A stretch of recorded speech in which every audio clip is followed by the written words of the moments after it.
سلام و درود. وقت همه شما بینندگان عزیز و ارجمند بخیر. خوش آمدین به پهنای کالیفرنیا. میزبان شما در این برنامه جمال ناصر فرهمند. خوشحال هستم که توفیق قضیه پیدا کردم با یک برنامه دیگر، با یک مهمان دیگر و با محتوای متفاوت‌تر در خدمت شما باشم. جا دارم باز هم تشکر کنم از همه حمایت‌های شما در هفته گذشته در رسانه‌های اجتماعی. دیگاهتان را نوشته کردین، برای من پیام روان کردین و برای بهبود برنامه نظریات خود شریک ساختین. بسیار تشکر میکنم. تلاش ما و تیم ما همی است که برنامه را با گذشت هر روز با کسب تجربه جدیدتر از محیط نو و با همکارای نو و سیستم نو بهتر بسازیم و با شما برنامه با کیفیت‌تر و بهتری را بکنیم. و این برنامه محوریتش متمرکز بر افراد، اشخاص، شخصیت‌ها و انسان‌های موفق جامعه کالیفرنیا، مخصوصاً ساکرامنتو است. این هفته همچنان میزبان یک شخصیت موفق و پرکار افغان هستیم که در این سرزمین زندگی کرده، مبارزه کرده، تلاش کرده و با سختی‌ها مقابله کرده و یک جایگاه بر خود جا کرده. در آغاز برنامه طبق معمول خبرنامه داریم. خبرها و رویدادهای هفته گذشته را مرور میکنیم.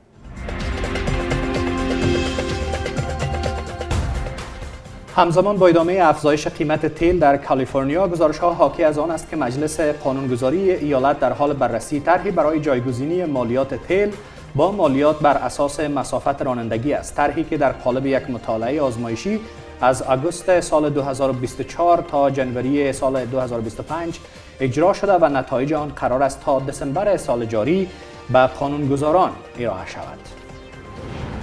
پروژه ساخت مخزن آب سایتس ریزرو به عنوان بزرگترین طرح ذخیره آب جدید در کالیفرنیا در چند دهه گذشته پس از دریافت تاییدهای نهایی ایالتی و فدرال وارد مرحله اجرایی شده است.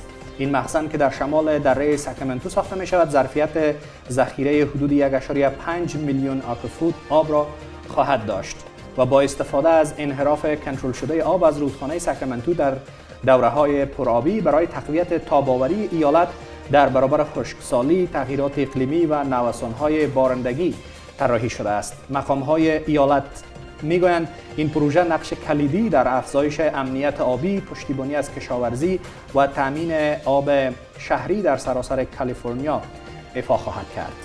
روز گذشته هزاران تن از ایرانیان مقیم لس آنجلس در مرکز شهر تجمع کردند. آنها برای حمایت از انقلاب ملی مردم ایران علیه رژیم حاکم گرد آمدند. معترضان ضمن تقویه کشتار غیر نظامیان و معترضین در شهرهای مختلف ایران توسط نیروهای امنیتی جمهوری اسلامی پرچم‌های شیر و خورشید را حمل می‌کردند و خواهان برگشت شاهزاده رضا پهلوی در قدرت شدند. تجمع کنندگان تاکید کردند که خواست آنها سرنگونی جمهوری اسلامی، پایان سرکوب‌ها و رعایت حقوق شهروندی مردم ایران است. مجلس ایالتی کالیفرنیا قانونی را به تصویب رساند که اعتبار از اول جون سال 2026 همه رستوران‌های زنجیره‌ای بزرگ را موظف می‌کند اطلاعات مربوط به 9 نوع ماده حساسیت‌زا در غذاهای اصلی شامل شیر، تخم مرغ، ماهی، صدف، کچالو، گندم، سویا و کنجد را روی فهرست غذاها یا از طریق QR کد برای مشتریان نمایش دهند تا افراد حساس یا آلرژیک بتوانند با آگاهی کامل غذای مورد نظر خود را انتخاب کنند. مجالس ایالتی کالیفرنیا با تصویب این قانون کالیفرنیا را به اولین ایالتی در آمریکا تبدیل کردند که چنین الزامی را برای رستوران‌ها ایجاد می‌کند و هدف آن افزایش ایمنی غذایی و کاهش خطر و واکنش‌های حساسیت‌زا در غذاهای رستوران‌هاست. و مسابقات سوپربول الکس قرار است روز یکشنبه 8 فوریه سال 2026 در لایو استادیوم در سانتا کلارا برگزار شود.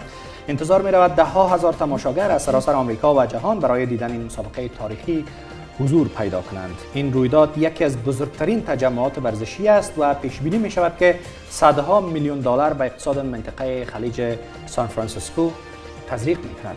در طول هفته قبل از بازی جشن‌ها و مراسم مرتبط در سان فرانسیسکو، سنوزه و سانتا کلارا برگزار خواهد شد و مسئولین امنیتی تدابیر ویژه هوایی و زمینی برای کنترل جمعیت و جلوگیری از پروازهای پهپادها در اطراف استادیوم انجام دادند.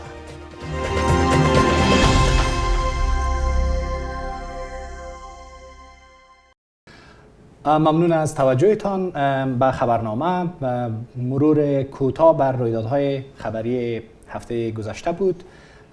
امیدوار هستیم که این زمان بسیار کوتاه خبری را به یک فرصت خبری کلانتر تبدیل کنیم و در آینده های بسیار نزدیک جدا و شدیدا کار داریم که بتانیم یک مجموعه خبری برای شما از اتفاقات و رویدادهای کالیفرنیا و ایالات متحده آمریکا فراهم بکنیم.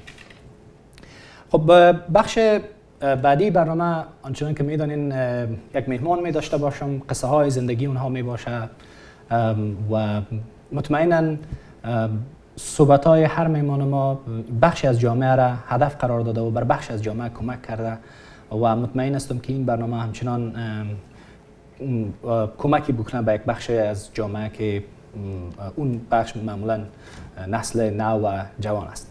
پیش از اینکه به گفتگو با مهمان خود بپردازم، مهمان معرفی میکنم و نگاهی میاندازیم به زندگی نامهشان و مبتنی بر زندگی نامهشان صحبت خود ادامه میدیم. مهمان من در این برنامه خانم گلشن یوسفزی از افغانهای مقیم امریکا هستند و به اصطلاح بزرگ شده امریکا. صحبت‌های بیشتر خواهد داشتیم. در این قسمت میریم بایوگرافی یا زندگی نامه‌شان را میبینیم.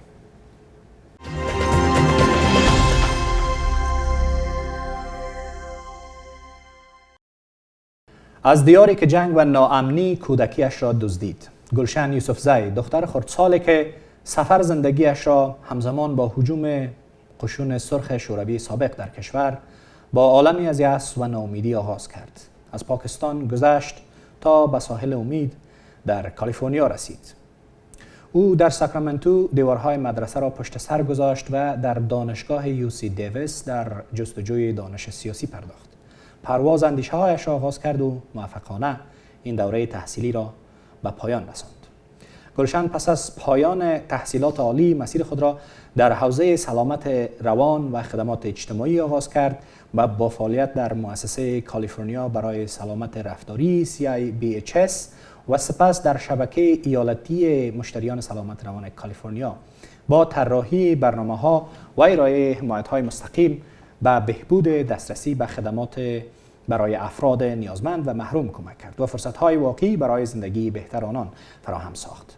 در سال 2013 گلشن یوسفزی شروع بر رهبری و مدیریت نهاد غیرانتفاعی مس SSF کرد، جایی که امروز بیش از 25 کارمند، 9 برنامه و صدها مشاور همتای متخصص را زیر سقف خود جای داده است. نخستین برنامه حمایت همتا برای مسلمانان در آمریکا نمونه از نوآوری و همدلی اوست. با ورود موج مهاجران افغانستانی پس از فروپاشی افغانستان در 2021 گلشن نقش محوری در تصمیم گیری ها و حمایت از پناهندگان ایفا کرد و تا کاخ سفید رفت بتواند توجه بیشتر سیاستمداران و نهادهای بزرگ ملی را برای کسب حمایت های بیشتر جلب کند. زندگی گلشن حکایت سفری از تلاطم به امید، از مهاجرت به رهبری و از درد به همدلی است. سفری که هر گام از آن تغییر واقعی در زندگی دیگران ایجاد کرده است.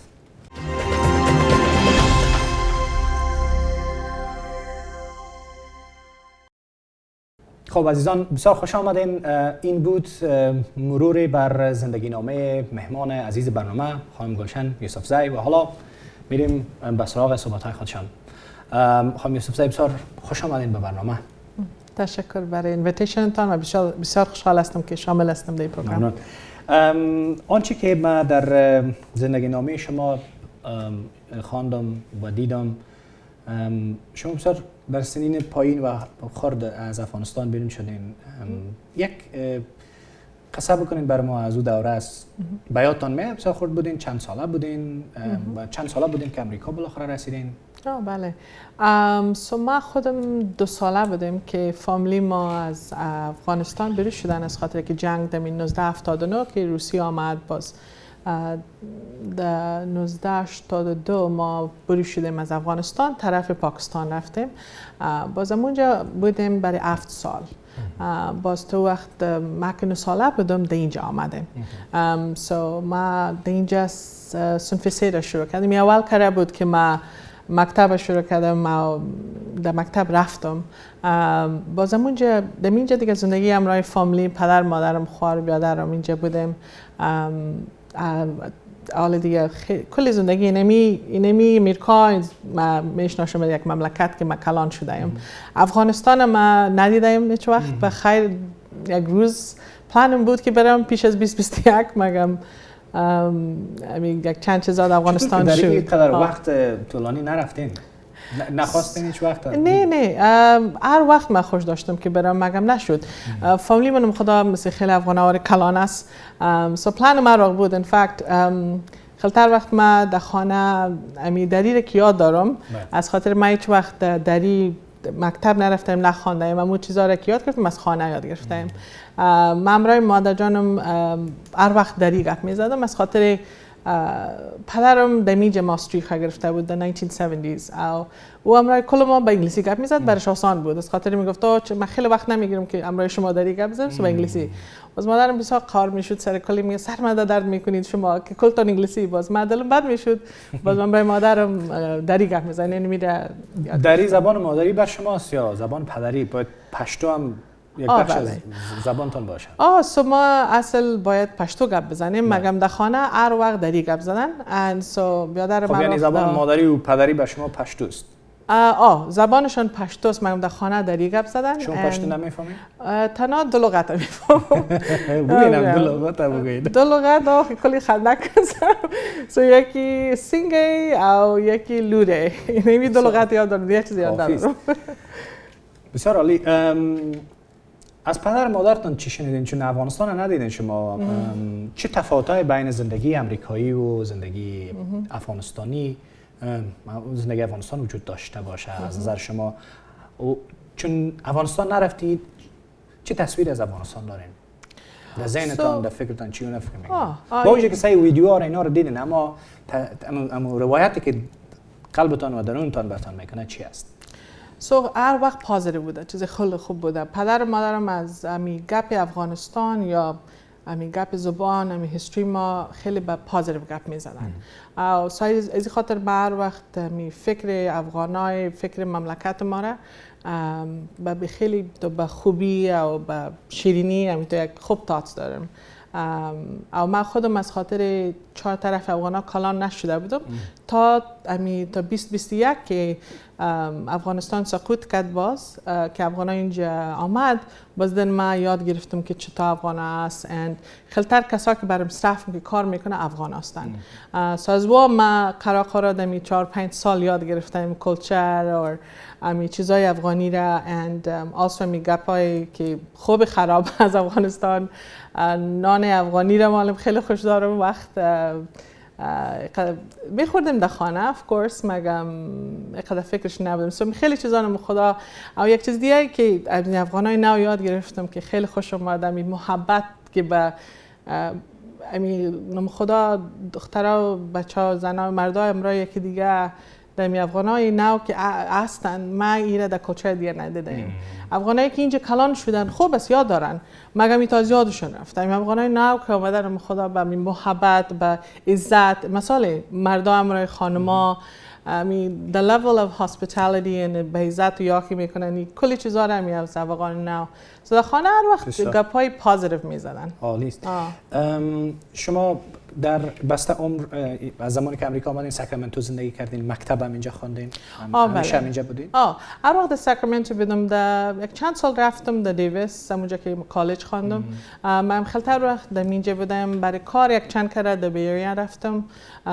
مگم اف کورس برای کارم در کل جای مملکت میرفتیم، مگم pretty much ما در ساکرامنتو کل زندگی کردم. یک نکته برای بسیار جالب بود خانم یوسفزایی که شما علوم سیاسی خواندین، اما کارتون بیشتر به بخش سلامت روان بوده، به منتال هلت بوده. چطور نرفتین طرف در افغانستان؟ خب قاعدتاً کسایی که علوم سیاسی میخوانن مثلا یا میرن در بخشای سیاسی یا به حساب دولت اینا کار میکنن. شما چطور ایجاد تعقیب نکردین؟ وقتی که در امریکا که مکتب میری نه اینجا از خرد که میباشی تا 18 ساله های سکول میگن باز پشت سو کالج میری. من 18 ساله بودم وقتی که طرف دیویس رفتم. وقت پدر مادرم خیلی بر خطا بودن که خود تو کالج نمیریم جنا میباشی ما تعرض میباریم. مگم سو وقت 18 ساله که میباشی در امریکا تو این چیزا رو نمیفهمیم. مثل افغانستان ولی نیست. اما خدا در افغانستان کسایی که 18 ساله میشه عروسی میکنه، فامیلی میداره، کار میکنن. اینجا طفل وارستی. and so میفهمیم مگه میقنه. so ما در اونجا کالج که میری پرسانت میکنه که چی رو میخوانیم باز چوز میکنی. so ما از خاطر رو چوز کردم. از خاطر که من نیوز و پالیتیکس خیلی خوشم میاد. یعنی از اون زمان همین خوشتان میامد که بود بر اساس یک علاقه مثلا شما 100%. اینجا خیلی‌تر کسی چوز میکنه اون چیزی که خوش دارن باز دمونج شروع میکنن. پیش از این من کامپیوتر ساینس خوش داشتم. اولم که مثلا من امروز که خیلی‌تر وقت مگپ می پالیتیکس یاره میزنم از خاطر امروز پدرم و بیادرم وقت من میشتم گپا رو میزدم. مگم وقتی که من از این بدل کردم و طرف منتل هلت از این خاطر رفتم بیکاز امو چیزایی که در زندگیت میبینی هرچی که کنی او چیزات الا نمیته. ایناله امو سختی را که فامیلی مادر و پدرم در افغانستان دیده بود.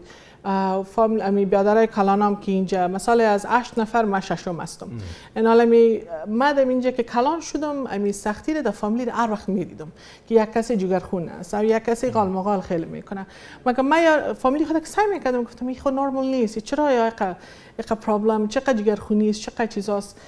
باز آخر دمی یک روز یک چیزی شدم رای یک سیبلینگ خوارم که اونمو مرا بدل کرد که من طرف ازی برم. او کاری که یاد گرفته بودم مور میله دادم فکر خود دمی روحی منتحل گرفتم. چقدر موثر بوده کارت؟ چقدر راضی هستی از بخشی که رفتی مثلا منتل هلت یا صحت روان؟ خوب است؟ رضایتمندی دارین؟ راضی هستین؟ خوش هستین؟ بسیار من خوش هستم. دمی کارم هر روز که ایتو معلوم خواهد شد که گپ خیلی این چیز مهم نخواهد بود مگم من که هر روز بالا میشم من کار خود خوش دارم. از خاطر بیکاز من یک کار دارم که من میتونم که مردم دنیاشون یک کمک کنم. یک خیلی‌تر وقت که هر چقدر پیسه داشته باشی نه هر چقدر یک کسی ریسورس داشته باشه خوشحال نمیشی. وقتی که یک کسی را کمک میکنی یک کسی را جگرخونی میگیری در رای خوب میباری او امو گفت او از هر چیزی که خوب است. من می کار خود خیلی خوش دارم. خوب. شما خردسال بودین امریکا آمدین از مکتب شروع کردین ساختن شخصیت یا پرسنالیتی تانه تا که رسیدین به پانتون و اینجا. اما به این سالهای آخر افغان‌ها زیاد آمدن در سنین کلانتر. یک تفاوت بسیار کلان با زمانی که شما آمدین با کسایی که اینجا میان خصوصا در سن کلانتر. خب مطمئنا خردا مثل شما امور را تعقیب خواد کردن. با توجه به تجربه‌ای که در این سالها گرفتین و کار کردین با نهادات، دولت، مردم، برای این مردم کدام تفاوت عمده را نشان داده میتونین برای از اینکه اسکیل خود جور کنن یا همون مهارت ها را کسب کنن؟ کسایی که در سنین جوانتر آمدن از کجا شروع کنن؟ مشوره خود چی است که بتونن راحت تر زندگی کنن و زودتر تعامل کنن که اجتماع امریکایی اما اینتگریشن اب زودتر بگیرن به اصطلاح؟ این خیلی مهم گپ است. این گپ ما اندمی میبی 5 سال پیش تا 100% فهمیدم از خاطر کل زندگی گرفت که من ایران بفهم. اما نمیشه است که وقتی که زندگی خوشحال بشه اینا که من میگم که هر روز که من بالا میشم کار خود خوش دارم زندگی خود خوش دارم بیکاز باید یک چند چیزی در زندگیت باشه. یکی اما جایی که آمده او رو بفهمی بشناسی. اینا که افغان هستی کلچرت باید بفهمی زبانت باید کوشش کنی که گپ بزنی. اینا در منتل هلت هم در ریسرچ یا که نمشته است میگن که وقتی که زبان تا گپ میزنی دقیقاً چانس خیلی کم میشه. دومی است که هر وقت باید خود پیش بری. اینا در امریکا یک چیزی یاد میده از وقتی که مکتب شروع میکنی طفل میباشی میگه که باید یک چیزی شوی. اینا یک چیزی رو میگن در مکتب از کیندرگاردن از تا 12 سالگی یکی است یک ییر بوک میگه کتاب است که نوشته میکنی. ما در صنف 6 نوشته کردم که من رئیس میشم. از خاطری که وقتی که شروع کردی میگن که تو باید یک چیزی جور شوی. اینا این چیزا رو نمیفهمی وقتی که خرد میباشی. مگم پسین میفهمی که خب این سیستم امریکایی تا است که در انگلیسی میگن کپیتالیستیک سیستم، در آخر هر چه که شود طرف پیسه میره. سو باید یک چیز جور شوی. اگر یک چیز جور نشوی امی استاتس و امی در کمیونیتی خیلی پایین میره. فکر بزن یکون خلتر وقت که در پارتی بروی در میرینگ بروی اول که نامت میگی باز دوم سوالی است که چی میکنی خلتر در امریکایی تاست در مملکت‌های دیگه من نمیفهمم مگر امریکا این 100% میکنه. دوم است که باید امی سیستم امازوجای که بفهمین. این حال افغانستان یک انگلیسی میگن ترادیشنال سیستم است که ولیو امی ای است که فامیلی مهم است، کلچر مهم است، زبان مهم است، قومت مهم است. در امریکا ولیویش که باید یک چیز جور شوی فرق نمیکنه که پدر مادر قوم فرق نمیکنه. ما طالبمند هستیم و ما 5-10 سال شده که 100% خوب فهمیدیم. ما خیلی طالبمند هستیم که ما میتونیم که امو ولیو افغانستان هم که ترادیشنال است او ولیو امریکا را که یک جای کنی خیلی زندگی تا پیش میبری. وقت در امریکا یک گپ خیلی مهم است که باید زحمت بکشی. هیچ وقت در غم پیسه نباشی، هیچ وقت در غم ازی نباشی که یک راه نیست. اینجا از خاطر سیستم کپیتالیستیک سیستم است برات یک راه میافته. اگر ما یک شاگرد باشی سبق بخونی ایز بگیری تا نه که فیل کنی صنف لب بدی گورنمنت پیسه میده. از خاطر نه که در غمت است، از خاطر میدن که میفهمن آخر امی خودت فایده اکانومی میباشی.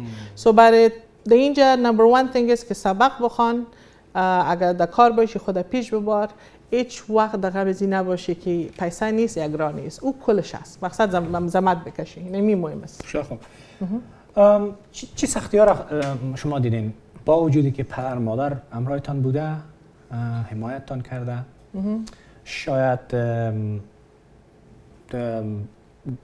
در وقت جوانی که پدر مادر در کنار آدم میشه مسئولیت‌های کلان کلان مثل خانواده، مثل اقتصاد، نانآوری نمی باشه.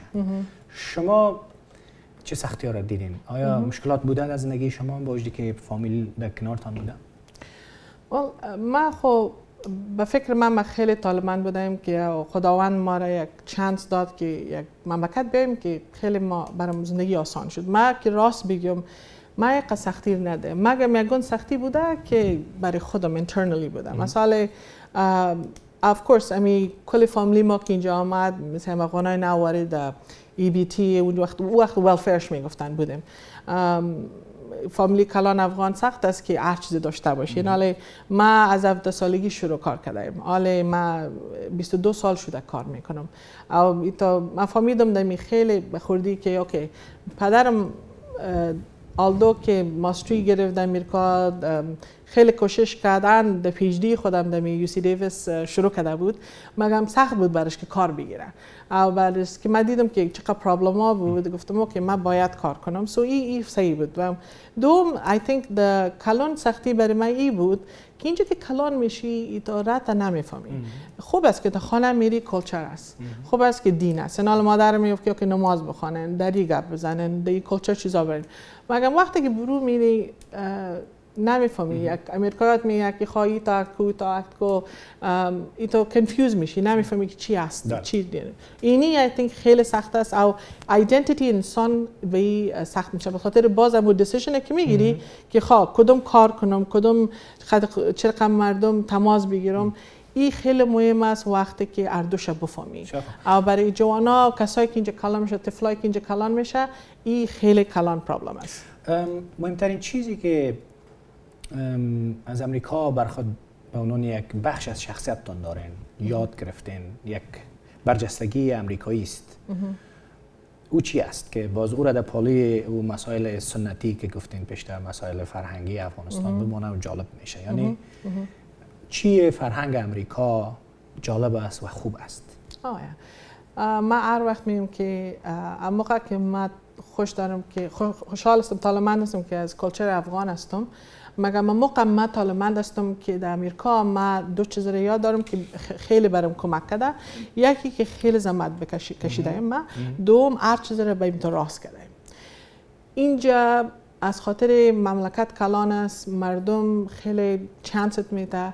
مناش نیست که مردم نمیفهمه که چی میکنی یا چی نمیکنی. هر چی که شو باید یکی زحمت بکشی، دوم براست باشی. اگه دو چیز رو غلط کردی مردم قطع پیش نمیره. سو اینی را به فکر ما از امریکا یاد گرفتیم اینمی مرا خیلی کمک کرده. صادق بودن و سخت کار کردن، سخت کوشی. بله. بسیار پیام خوب بود. دقیقاً هم همونطور است. وقتی با خارجی ها با امریکایی ها و اتفاقاً خب اکثرا کسایی که در امریکا میآیند از کشورهای مختلف، فرهنگ‌های مختلف ساخته امریکا را دینامی روال آدم برمیخوره و میبینیم که دروغ گفتن بسیار کم است. برخلاف متاسفانه در کشورهای اوضاع ما در تنها افغانستان هم نه که بسته آسیا شما برین مشکل راست گفتن داریم در واقع. خیلی راست هم نمیگیم در بسیار چیزا.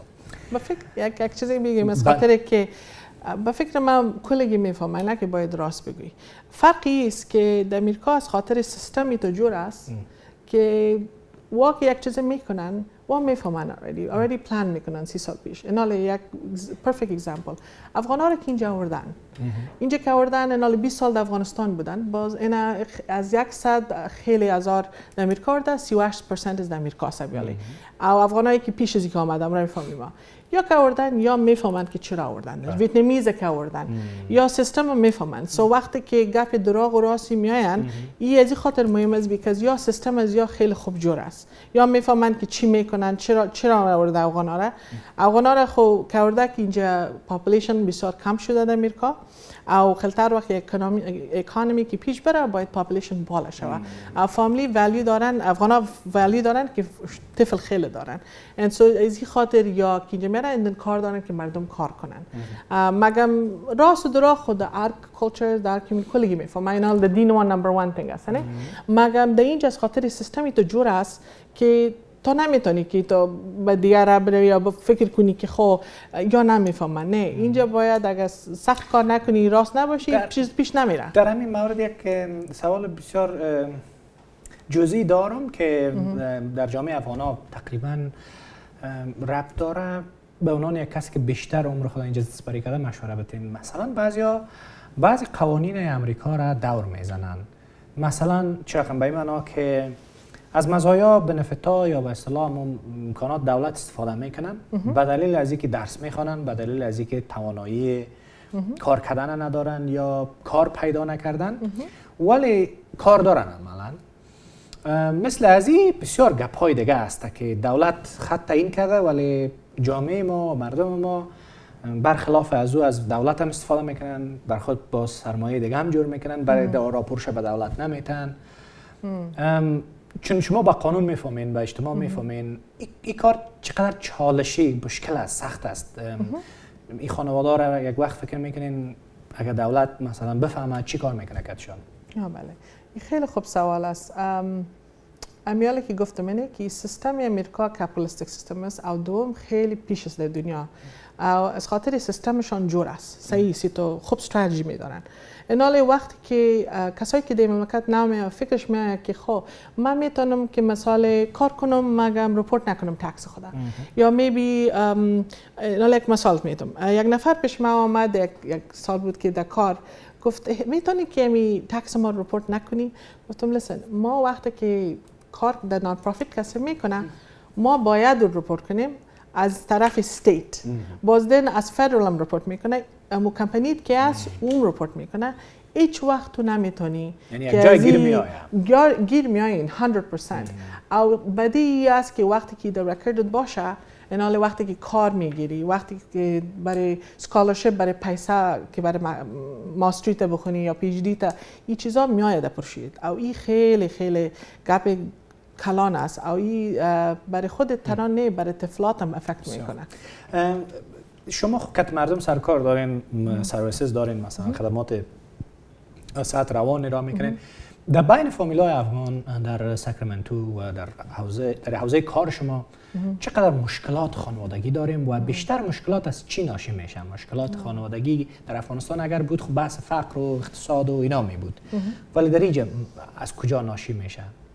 در اینجا امی افغانای نو که آمدن 2021 امی یک چند سال پرابلم شونی بود که خانه چطور بگیرن مکتب اشتکای خودت شامل کنن چیزای بیسیکس که میگن نال یک چند سال که تیر شده پرابلم کلان که از افغانای فامیلی امی زن شوی امی که جنگ میکنن. دوم امی پدر مادر که در طفل فکر خارقه نمیگیرن.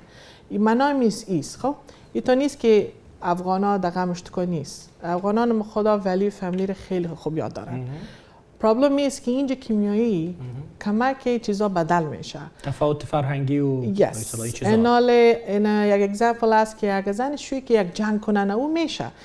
وقتی که یک طفل دو اتاق لطسه که زن شوی جنگ کنن. باز طفل که در امپوشی باشه و اگه چیزی غالمغال شوه او رو باید پس کنید که او نفهمه. او به سبا در مکتب معلم خدا فرندز خود میگه که پرنتس ما ایتا کرد باز در اینجا یک چیزی هست که mandated reporter است. او هر کسی که همراه طفلا کار میکنه یا کمیونیتی کار میکنه او رو باید رپورت کنه. این خیلی پرابلم ایجاد میکنه. امیال ما که سرویس اینال ما از 9 پروگرام داریم و خیلی‌تر وقت پرابلم هایی که ما از کانتی از CPS از پلیس میآید خیلی‌تر امیال مردای افغانا در جیل که رفتن این از خاطر domestic violence است. وقتی یکی دیگر رو میزنن. او پرابلم این از این خاطر شروع میشه. عدم آگاهی است. مثلا قانون رو نمیفهمن. یعنی خب برای آموزش مردم که از قانون از امی قواعدی که استانداردهایی که دولت داره اینجا شما چی فکر میگید چه کارا باید شود؟ مثلا امی ایجنسی ها ریستلمنت ایجنسی ها که هستن کمک میکنن خدمات میده برشان امینا کافی بوده تانسته مردم آگاهی بده معلومات بده در بخش قانون و در بخش فرهنگ و کلچر اینا؟ نه اینف نیست. امیالی تو گورنمنت شده که از خلتر امی 2021 که افغانا خیلی آمد گورنمنت گرفت پیسه برای ایجنسی که افغانا رو کمک میکنه خیلی دادن. مگم از خاطر زو شد ایتو پلان نکرده بودن یا گرفتن ریسلمنت ایجنسی رو پیسه داد که یار در اپارتمنت ببانن. یگان ایجنسی مثال ما که براشان به فامیلی کمک کنن.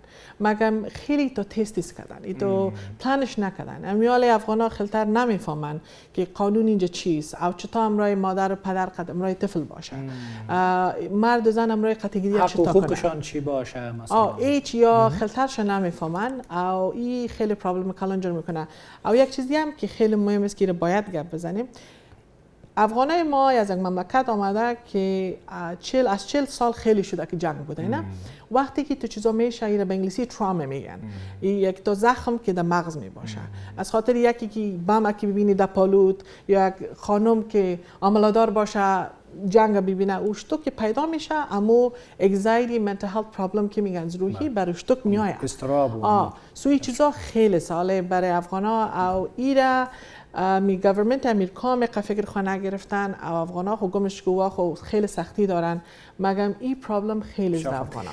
بیان در دقایق پایانی برنامه هستیم یک نگاهی به کارهای شما در MSSF داشته باشیم که این سازمان چگونه به وجود آمده شما از کسایی هستین که از اولین کسایی هستین که سازمان هم کاتشان کارش شروع کردین یا به اصطلاح به ایجادش و ساختنش کمک کردین داشتین نقش در کدام بخشا فعالیت میکنین نتیجه کارتان چی بوده چقدر کمک کرده تونستین به معنای واقعی جامعه افغانا را و در کل به نظرم شما تمرکزتون برای جامعه اسلامی است و محسن افغانا. بله تشکر. ما دمی کار منتل هلت برای 22 سال است که کار میکنم. فوکس ما دمی پالیسی، ادمنستریشن، پروگرام دیولپمنت امی چیزایی که یک کمپانی که یک پروگرام جور کنه و پیشبر مردم کمک کنه. اینمی هدفش است. او امیال ما پروگرامای ما که از 9 پروگرام است. اول است برای مشاور کانسلینگ که میگن. دوم برای یک شلتر داریم برای خانما برای جوانا 3 پروگرام داریم کمیونیتی امی ایژوکیشن که یاد بدیم که چطور در زندگی اینجا باشه او یک پروگرام دیگه داریم برای کلانسندا سو این پروگرام ها رو ما از این خاطر جور کردیم که امی مسلمان ها رو کمک کنیم که زندگیش اینجا آرام باشه. اولیر من گفتم که وقتی که افغانا یا مسلمان ها که اینجا من فرق نمیکنه که افغان باشی یا از مملکت دیگه باشی خیلی‌تر وقت باید بفهمی که سیستم امریکا و سیستم مملکت چطور است. ایناله خیلی‌تر خیلی کارا ما کردیم که کمک کردیم مسلمانان را. مگم یک چیزی که خیلی مهم است، ما یک پروگرام جور کردیم که پیر سپورت میگن. اینا به انگلیسی evidence based practice میگه. یک پروگرام است که ما اول است که در کل امریکا ما جور کردیم و برای افغان جور کردیم. انال دمی جون 2026 10 سال میشه که پروگرام ما جور کردیم. انالی پروگرام ما یک پیش آوردیم که 100 نفر ما ترین کردیم. این پروگرام هدفش است که کسایی که سختی را دیده در مملکت خود، این پروگرام به مثال که یک کسی بیای بگه خب من یک شبکه خو نمیتونم یا امرای خانمم یا پرابلم دارم، من طفلم پرابلم دارم، ما امیز 100 نفر که ترین کردیم بارشان مچ میکنیم، باز وا امرایشان گپ میزنیم، تجربه خود شریک میکنن. بله، باز وا 80 hours ترینینگ گرفت 80 ساعت او هر ماه از 2016 تا حال را ترینینگ میگیرن. او این پروگرام این خوبیش است که اول کرد در امریکا که این پروگرام برای مسلمانان جور شده. با توجه به اینکه در افغانستان ما محدودیت‌های تحصیلی در بخش زنا و اینا خصوصا داریم، شما به عنوان یک زن چه پیام برای دخترای افغانستان که اینجا آمدن، مخصوصا فرصت‌های تحصیلی و تعلیمی بسیار زیاد وجود داره، آنچه که دیده میشه خیلی زیاد هم استفاده نمیشه از این فرصت‌ها، چه گفتنی دارین برشان؟ چه امکانات برای خواندن، برای کالج، برای پانتون و برای مکتب اینجا وجود داره؟ ادوایس ما است که به فکر ما موقع که ما در زندگی خود تجربه دیدم او ای در خانم ما پدر مادر ما رو یاد داده، ما هیچ وقت در زندگی خود تا امروزه فرق نمی‌بینم از مرد زن یا از یک مملکت دیگه. ما کلگی رو یرقم می‌بینم او اینی خیلی مهم است، از خاطر که در امریکا این میرد یاد میدن. اینال خانمایی که است باید هیچ وقت فکر نکنن که خانم هستن یا نمیتونن، این هیچ صحیح نیست. مقصد که زحمت بکشی خیلی پیش میری. اینال در امریکا هم که سعی کنی خیلی اگزامپلز هست از خانمایی که خیلی پیش رفتن، وقتی که نرفتن از خاطر بوده که زحمت نکشیدن. سو این مهم نیست که او تو خانم هستی یا نمیتونی یا سبق خود پیش نمیتونی، هیچ گپ‌ها هیچ مهم نیست، خیلی پیش رفته میتونی. بسیار تشکر خانم گلشن یوسفزی از گفتگوی خوبی که با شما داشتیم در این مدت برنامه. صحبت خوب بود. از اینکه آمدین دعوت ما را پذیرفتین از شما تشکر میکنم. در پایان برنامه هستیم. اگر کدام حرف پیام خاصی، اگر کدام مشوره برای دوستا و بیننده ها داشته باشین، ما یک در خدمتتان است و بعدا با شما خداحافظی میکنیم. برای بیدار خورم یک گپ است که هر وقت که یک پرابلم در امریکا شروع میشه امرای در فامیلی بسیار مهم است که راسن کمک پرسان کنین. خیلی‌تر وقت پروبلمایی که در امریکا هست و چیزایی که شروع میشه از این خاطر میشه که مردم میشینن تا که یک دیورس میشن، تا که یک جوان میگرزن یا یک کسی خود میکشن. ما هستیم در مصرف که شما را کمک کنیم. فرق نمیکنه که یک کار جنگ کرده باشین، 2 کار جنگ کرده باشین یا 10 سال 20 سال شده. او این مهم است که مؤسسه صف که ما ارگانیزیشن داریم، ما قانون فالو میکنیم او هیچ وقت نامتان او ایدنتیتان از برو نمیشن. این یک قانون است که ما فالو میکنیم. مگم از کلی چیزایی که مهم نیست که پرابلم که شروع میشه اون وقت باید کمک پرسان کنی، اگر نه او بسیار کلان میشه و زندگی در امریکایی تو است که یک دقیقه نداری که چیزا را میتونی لپیتی. او اینجا already سخت است که از مملکت دیگه آمده این، سخت است که چطور زندگی رو پیش ببرین. وقتی که پرابلم اینجا شروع میشه که می راستن کمک پرسان کنین، میتونین که ما رو تلفن کنین و ما قطعا گپ میزنیم. تشکر. دوستان عزیز، بسیار زیاد تشکر از این که با حوصله‌مندی و با اشتیاق نشستین پای تلویزیون یا هم در موبایل یا هم در تبلت ما رو تماشا کردین. برنامه ما از چینل ابدی اکسس ساکرامنتو نشر میشه که لینک های نشر را حتما با شما شریک میسازم و در رسانه‌های اجتماعی جمال فرهمند در یوتیوب و در فیسبوک و تیک تاک و توییتر همچنان ما لینک برنامه را میگذارم. ببینین، چینل ما را سابسکرایب کنین، فالو کنین و دوستای توانمند و صاحب سخنتان را به ما منشن کنین، برای ما روان بکنین تا در برنامه دعوت کنیم. شب و روزتان بخیر. خدا نگهدارتان.